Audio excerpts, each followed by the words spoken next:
ये video basically NEET aspirants के लिए है, या जो भी बच्चा जो कॉम्पिटिटिव एग्जाम की तैयारी कर रहा है उन सबके लिए ये वीडियो बहुत फ़ायदेमंद होने वाली है। इस वीडियो में मैंने बेसिकली रिवीजन प्लान के बारे में डिस्कशन किया है। साथ ही साथ इस वीडियो के अंदर डिस्क्रिप्शन बॉक्स में एक लिंक दिया गया है, उसकी जानकारी आपको लास्ट में मिलेगी। बच्चा रिवीजन कैसे करे, रिवीजन प्लान को इम्प्लीमेंट कैसे करे, अपने मार्क्स को इम्प्रूव कैसे करे, इन सब की जानकारी इस वीडियो में आपको मिलेगी। अच्छे से देखिए, समझिए, अप्लाई करिए और अपने इम्प्रूवमेंट्स को बढ़ाइए और खुश रहिए, पढ़ते रहिए, डॉक्टर बनिए। चलिए स्टार्ट करते हैं। स्टूडेंट्स, आजकल अगर सबसे ज़्यादा बच्चों को प्रॉब्लम है तो वो है रिवीजन प्लान को लेकर। देखिए, रिवीजन प्लान अगर आपका ठीक है तो नीट में सिलेक्शन के चांसेस बढ़ते हैं हमेशा ही। मतलब नीट में सिलेक्शन के चांसेस उस बच्चे के ज़्यादा रहते हैं जिसका रिवीजन प्लान बहुत सही होता है, सटीक तरीके से जो रिवीजन प्लान काम करता है। उसके लिए कुछ बातों का आपको ख्याल रखना होता है। सबसे पहले तो कि भाई रिवीजन प्लान की जरूरत क्यों है ना।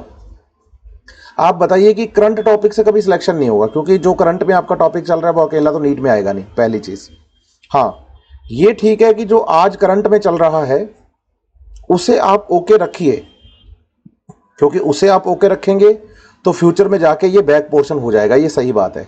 लेकिन जो आपका आज करंट है उसको आप ठीक रख रहे हैं, लेकिन जो आपका हो चुका है उसे आप कैसे अच्छा रखें, उसके लिए प्लान की जरूरत होती है। साइकोलॉजी ये कहती है कि अगर किसी चीज को आप अपनी परमानेंट मेमोरीज की तरफ लेके जाना चाहते हैं कि भाई चीजें आपको लंबे टाइम तक याद रहें, तो जरूरी है कि आपने जो आज एक चीज पढ़ी है, मान लीजिए आज का दिन है 1 डे फर्स्ट, आज जो आपने पढ़ा है उसे आपको विद इन द 3 डे एक बार आपको रिवाइज करना चाहिए। लेकिन फर्स्ट डे से रिवीजन में टाइम कम लगेगा।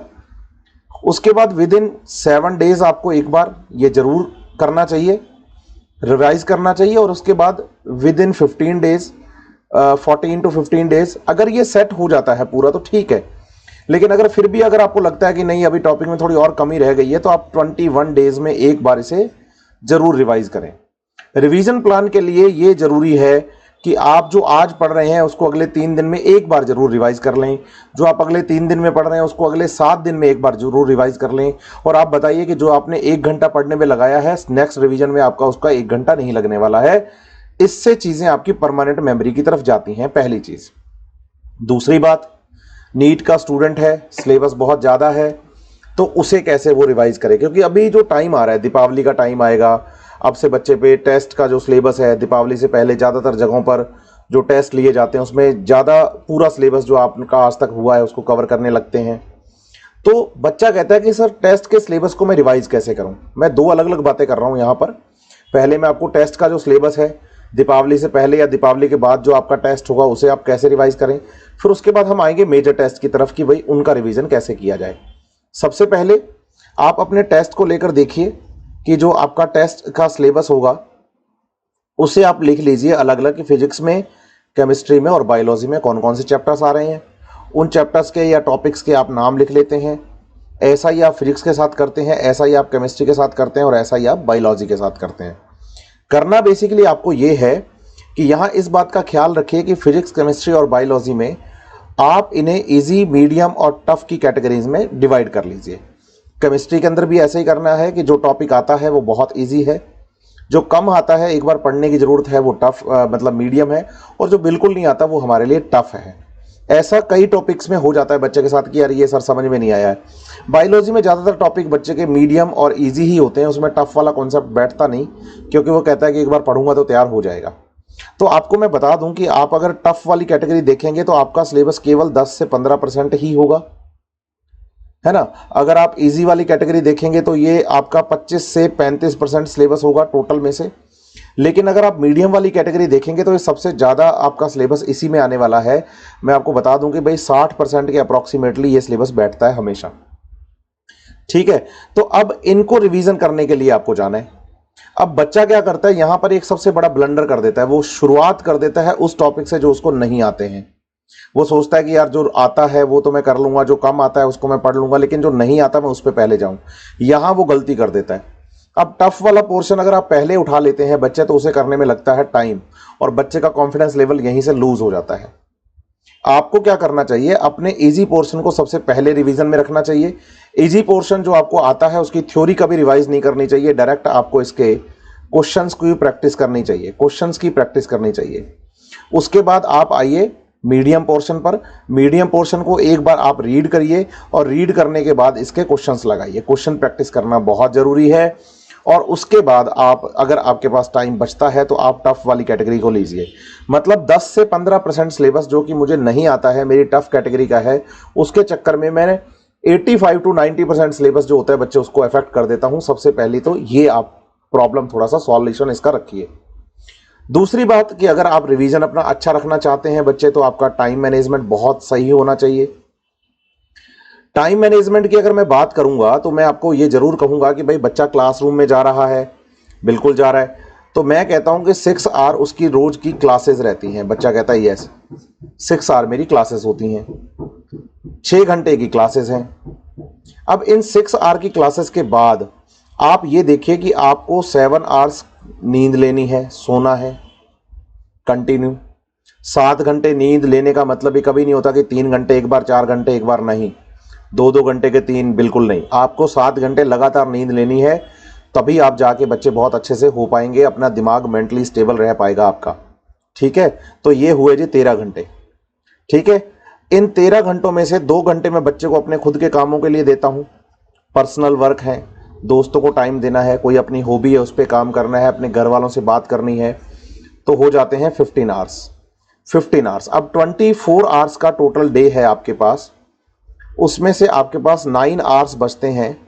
इन 9 आवर्स में से अगर आप 7 आवर्स इफेक्टिव स्टडी करते हैं तो इसको 2 पार्ट्स में आप डिवाइड कर लीजिए। फर्स्ट 3 आवर्स का आपको क्या करना होगा, हाँ, ये आपको डेली जो क्लासेस आपकी हैं बच्चे, उसका सिलेबस आपको इन 3 आवर्स में कवर करना है। और 4 आवर्स के को आपको करना है रिवीजन में, मींस आपके बैक पोर्शन के लिए आपको इसको रखना है। ये टाइम मैनेजमेंट अगर बच्चा फॉलो करता है, इसमें नींद भी प्रॉपर पूरी हो रही है, क्लासेस भी सारी ली जा रही हैं, अपने पर्सनल वर्क भी किए जा रहे हैं, सारे काम हो रहे हैं, अगर ये आप बहुत अच्छे से कर लेते हैं तो आप समझिए, ये जानिए बात कि आपके लिए ये चीज़ बहुत फायदेमंद रहने वाली है। साथ ही साथ नींद के साथ बच्चे आपको यहाँ पर अपनी हेल्थ का भी ध्यान रखना होगा। हेल्थ में एक तो आपके पास आता है आपका नींद, दूसरा आपका आता है फूड, और तीसरा आपका आता है हॉबी। अगर आप सोते प्रॉपर हैं 7 घंटे, बहुत अच्छी बात है। आप फूड प्रॉपर लेते हैं, हेल्दी फूड खाते हैं, बहुत अच्छी बात है। और दिन में आधा घंटा या 1 घंटा अपनी हॉबी को जीते हैं तो ये आपके लिए और भी सोने पे सुहागे वाली बात है। किसी को गाना पसंद है वो गाना गाए, जिसको नाचना पसंद है वो आधा घंटा नाच ले, जिसको रीडिंग करना पसंद है वो आधा घंटा 1 घंटा रीडिंग कर ले। ये सब जरूर करिए आप। साथ ही साथ अब क्या होगा कि भाई आपके आने वाले दिनों में बच्चे मेजर टेस्ट, खास करके रिपीटर्स के लिए बात होती है, फुल सिलेबस के टेस्ट, ये सब आपके शुरू हो जाएंगे। अब इनको भी करने के लिए आपके पास एक पूरी प्रॉपर प्लानिंग होनी चाहिए। मैं वही कह रहा हूं कि आप फिजिक्स, केमिस्ट्री और बायोलॉजी के जितने भी चैप्टर हैं इनको आप 11th क्लास में और 12th क्लास में डिवाइड कर लीजिए कि भाई ये 11th के चैप्टर हैं, ये 12th के चैप्टर हैं, सब में करिए ये फिजिक्स, केमिस्ट्री, बायोलॉजी के अंदर, है ना। तो 11 12 के चैप्टर्स आपने सारे लिख लिए हैं लाइन से, पूरा सिलेबस। उन चैप्टर्स में ये मार्किंग करिए कि आपके कौन से चैप्टर इजी हैं, कौन से मीडियम हैं, कौन से टफ हैं। इजी और मीडियम और टफ सबके लिए अलग अलग होगा। ये किसी से सुन के नहीं करना कि यार तेरा कौन सा टॉपिक इजी है, यार तेरा कौन सा टॉपिक, मतलब कई बार होता है ना, नया बच्चा रिपीटर से पूछता है कि आपको तो यहाँ 4 साल हो गए तैयारी करते हुए, तो मुझे बताइए ना कौन सा टॉपिक टफ होता है, कौन सा इजी होता है। तो आप बताइए, इजी, मीडियम और टफ की परिभाषा हर एक बच्चे के लिए अलग होती है, इस बात को आपको समझना होगा। तो आप अपने पहले इजी, मीडियम, टफ टॉपिक्स को निकालिए।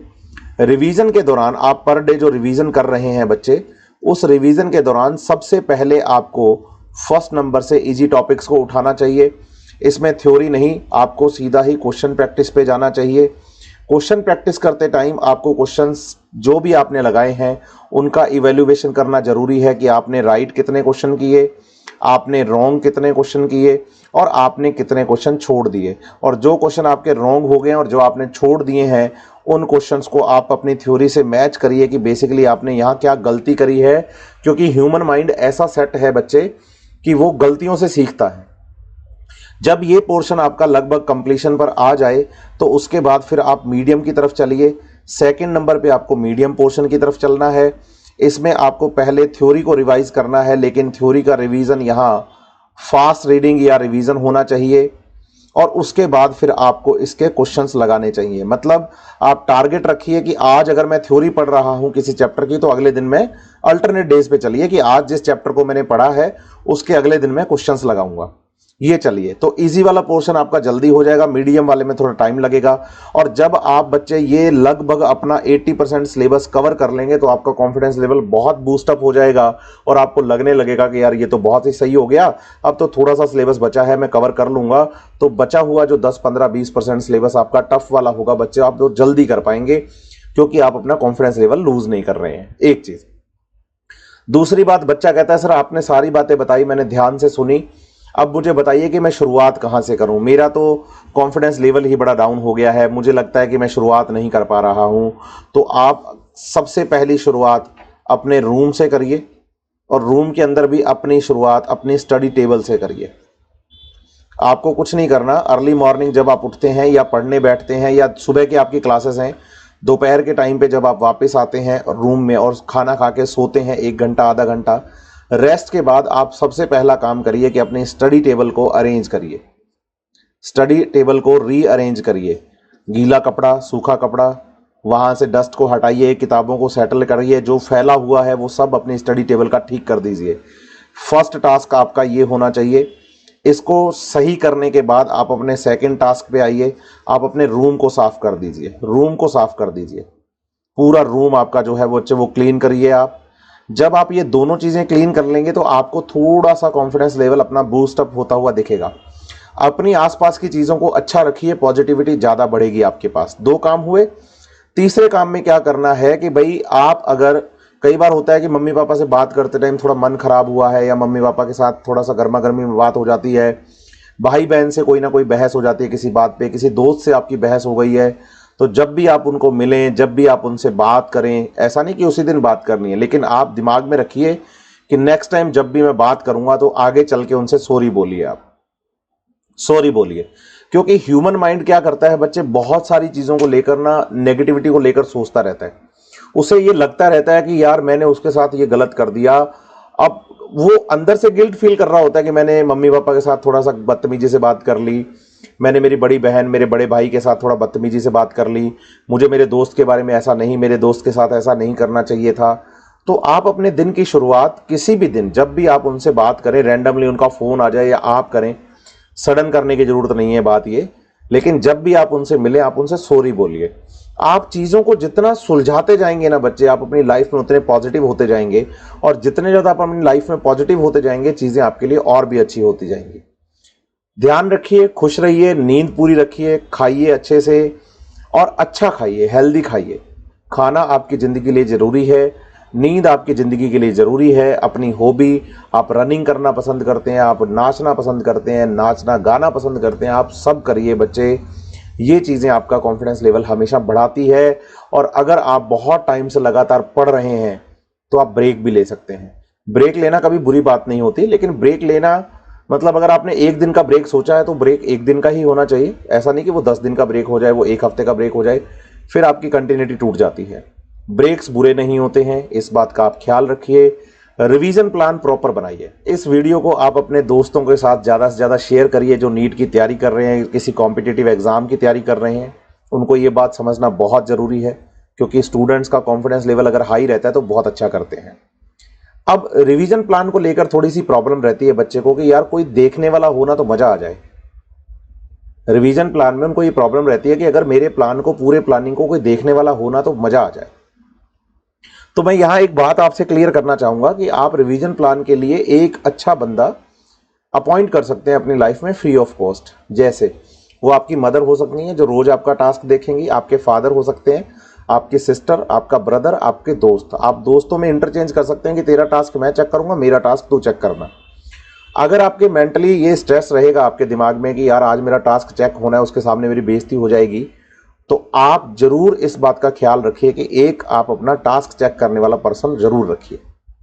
जिन बच्चों को लगता है कि सर मेरे घर में कोई पढ़ा लिखा नहीं है या मेरी चीजों को ध्यान नहीं रख पाता क्योंकि मेरे घर में कोई पढ़ा लिखा नहीं है, सच बात है ये, तो ऐसी प्रॉब्लम्स भी हमारे साथ आती हैं। तो आपको ये समझना होगा कि इसका भी मैं सॉल्यूशन लेके आया हूं इस वीडियो के अंदर आपके लिए।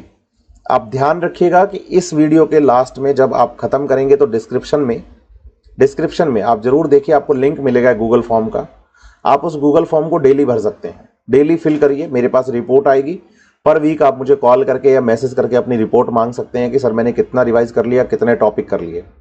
मैं क्लियर कर दूं बच्चे कि इस रिवीजन प्लान को फॉलो करने से या मेरे गूगल फॉर्म के लिंक पर आप डेली जो अपलोड करेंगे 5 मिनट 1 मिनट का टाइम लगेगा आपको, 1 मिनट से 5 मिनट के बीच का टाइम लगेगा और वो आप टाइम निकाल सकते हैं। इससे मैं ये इंश्योर नहीं कर रहा हूं कि आपका सिलेक्शन 100% हो ही जाएगा, ये मैं पहले क्लियर कर दूं आपको बात, लेकिन आपकी परफॉर्मेंस अच्छी हो जाएगी, ये ठीक बात है। क्योंकि मैंने अपनी लाइफ में ये देखा है बच्चे स्टूडेंट के साथ प्रॉब्लम को देखते हुए, तभी मैं ये वीडियो आपके लिए लेके आया हूं। ध्यान रखिए, मस्त रहिए, बिंदास रहिए, हंसते रहिए, खुश रहिए और जल्दी से डॉक्टर बनिए।